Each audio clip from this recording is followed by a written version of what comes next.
ฉันมันแค่ไวร้ายเป็นได้ก็แค่นั้น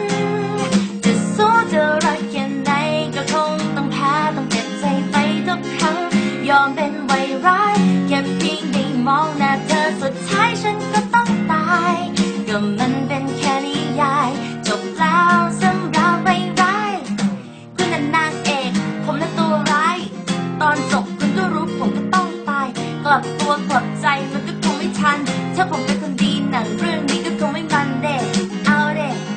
ยอมตายเพื่อคุณทำไม่ได้ผมก็ได้แค่นี้เด้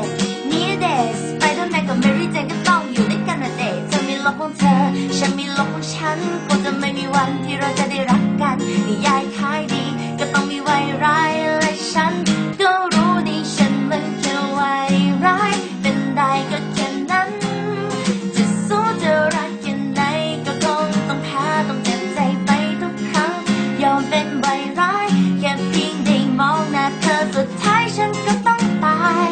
ก็มันเป็นแค่นิยายจบแล้วสำหรับไวร้ายอย่างฉัน